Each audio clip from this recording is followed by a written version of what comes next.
लगा के सरसों का हिसाब लेंगे बरसों का। कोई चंदा नहीं है इनके घर में, नहीं है दाने, इनकी अम्मा चली भुनाने। इनके पास कोई चंदा है क्या? इस देश में बाबर डाबर नहीं चलेगा। अगर बाबरी के नाम पे आप मस्जिद बनवा रहे हो, आप अपने इबादत के नाम पे बनाओ, हिंदू भी बढ़ चढ़ के आपको सहयोग करेगा। रंबा रंबा बम्बा बम्बा डम्बा डम्बा है ना, वो ममता बानो खान बंगाल के मुर्शिदाबाद। और बंगालियों को ये सोचने वाली बात है कि एक रहेंगे तो सेफ रहेंगे, बटेंगे तो कटेंगे, ये सोचना है। और बाबर डाबर की जो रोडें बनाई हुई हैं उसका भी नाम चेंज किया जाए, क्योंकि ये कहीं ना तो कहीं कलंकित है इस देश के ऊपर।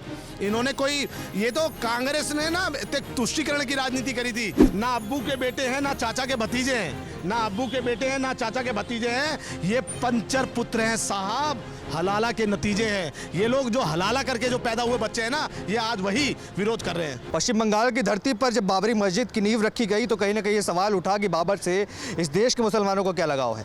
अगर हम बात करें मस्जिद की तो कहीं ना कहीं भारत सरकार ने भी दिया था और सुप्रीम कोर्ट के आदेश पर दिया था कि एक ज़मीन अलॉट की जाएगी मस्जिद बनाने के लिए, जहां अयोध्या की धरती पर राम जन्मभूमि बनेगी तो उसी जगह पर एक मस्जिद की तामील भी रखी जाएगी। पर कहीं ना कहीं जिस तरीके से पश्चिम बंगाल की धरती पर मुर्शिदाबाद के अंदर, वही मुर्शिदाबाद जहाँ पर हिंदुओं को पलायन करने पर मजबूर कर दिया गया था, वहाँ बाबरी मस्जिद की नींव रखी जाती है। और पूर्व टीएमसी नेता हुमायूं कहते हैं कि हम बाबरी मस्जिद तामील करेंगे। क्या लगाव है भारत के लोगों को बाबर से? और कहीं ना कहीं जिस तरीके की बात चल रही है, क्या ये चुनावी रणनीति है किसी तरीके की कि कम्युनल वायलेंस जिस तरीके से पश्चिम बंगाल में फैलाया जाए, या बाबर से कितना लगाव देखते हैं? तेल लगा के सरसों का हिसाब लेंगे बरसों का। जिस तरह से कांग्रेस जो है हमारे हिंदुओं के मंदिरों को तुड़वाया, और मंदिर तुड़वा के उसके बाद वर्शिप एक्ट लेके जो है डिफेंसिव हो गई, तो अब इस देश में बाबर डाबर नहीं चलेगा, इस देश में ओला उबर नहीं चलेगा, इस देश में चलेगा तो जय श्री राम चलेगा। हम ये नहीं कहते हमें मुसलमानों से कोई बैर नहीं है, मजहब नहीं सिखाता आपस में बैर रखना। और ये देश में हमारे देश के यशस्वी प्रधानमंत्री बोलते हैं कि सबका साथ, सबका विकास, सबका विश्वास, सबका प्रयास वाली बात करी जाएगी। मगर अगर आप इधर मुगल आक्रांताओं के नाम पे अगर फिर से हिंदुओं के जख्म को कुरेदने की कोशिश करोगे तो हिंदू देश का 110 करोड़ हिंदू भी अब चुप बैठने वाला नहीं है। बाबर से क्या लगाव है? क्योंकि अगर मस्जिद बनानी थी तो मोहम्मद साहब के नाम पे बनाते हैं, बिल्ला खान के नाम पे बनाओ, अरे अब्दुल कलाम के नाम पे बनाओ, जो इस देश के प्रति अपनी जो है जिनको आइडल मानते हैं उनके नाम पे बनाओ, हमें कोई आपत्ति नहीं है। आपको सोच के हैरानी होगी सर, एक डाटा बताता हूँ। दिल्ली में हो ना आप, दिल्ली में 82% मात्र जो हिंदू है ना 82% है, जिसके लिए शवदा शमशान घाट जिसको बोलते हैं 56 शमशान घाट हैं। मगर वहीं मुस्लिम 13% है और 562 कब्रिस्तान पर दे रखे हैं। तो हमें कोई आपत्ति नहीं है उस चीज़ के लिए। मगर यदि आपने ये सोचा कि अगर आप ये बाबर डाबर के नाम पे नींव रख के और बाबरी खड़ी कर लोगे तो हिंदू देश का हिंदू चुप बैठने वाला नहीं है। वो निश्चित तौर पे जो भी संभव प्रयास करेगा, जो संभव प्रयास होगा वो करके जो है उसको विध्वंस करने का काम करेंगे।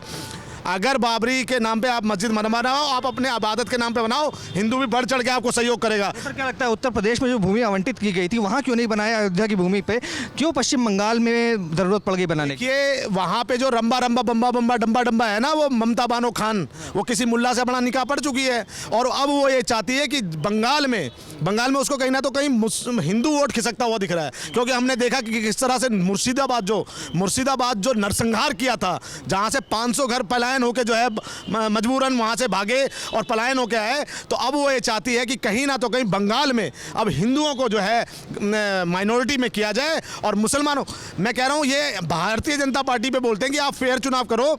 मैं तो बोलता हूँ कि ये फेयर चुनाव आज तक ममता बनर्जी ने कभी की नहीं। ममता बनर्जी को जब जब चुनाव में जो है वोट की ज़रूरत पड़ी और सीट बढ़ाने की ज़रूरत पड़ी, वो जो है बांग्लादेश से जो है 5 लाख 10 लाख 20 लाख वोटर वो बढ़वा लेती थी। उनको जो है पूर्ण जो है उसको खर्चा पानी देते रही और जो है इस देश का सत्यानाश करते रही। ये नहीं होगा। ये देश के मुर्शिदाबाद, बंगाल के मुर्शिदाबाद और बंगालियों को ये सोचने वाली बात है कि एक रहेंगे तो सेफ रहेंगे, बटेंगे तो कटेंगे, ये सोचना है। पर हुमायूं का समर्थन भी कई लोगों ने किया। धन आपने देखा होगा किस तरीके से चंदा जमा किया गया बाबरी मस्जिद के लिए वहाँ पर। अरे कोई चंदा नहीं है, इनके घर में नहीं है दाने, इनकी अम्मा चली भुनाने, इनके पास कोई चंदा है क्या? आप करो ना, बनाओ ना। आपने कहा ना अभी उत्तर प्रदेश में आज लगभग 5-6 साल होने वाले हैं, वहाँ पे भी तो दी। और मैं तो भारत सरकार से मांग करता हूँ कि जहाँ पे जो बाबर रोड और बाबर डाबर की जो रोडें बनाई हुई हैं उसका भी नाम चेंज किया जाए, क्योंकि ये कहीं ना तो कहीं कलंकित हैं इस देश के ऊपर। इन्होंने कोई, ये तो कांग्रेस ने ना तुष्टीकरण की राजनीति करी थी कि जो है मुस्लिम करते रहो, हिंदू को आते रहो, 5 किलो का राशन देते रहो, कुछ थोड़ी सी सुविधा देते रहो और इनको तो हिंदू अब समझ चुका है कि ये जो तुष्टीकरण वाली राजनीति कांग्रेस की थी ये नहीं चलेगी। और जो आज वंदे मातरम का भी और जो है विरोध कर रहे हैं, उनके लिए मैं एक छोटी सी कविता लिख के लाया हूँ।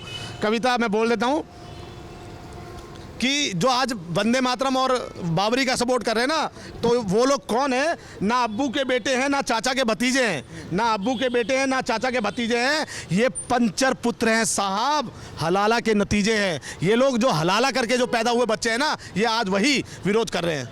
आप देख रहे हैं सौगंध टीवी, सौगंध वतन की।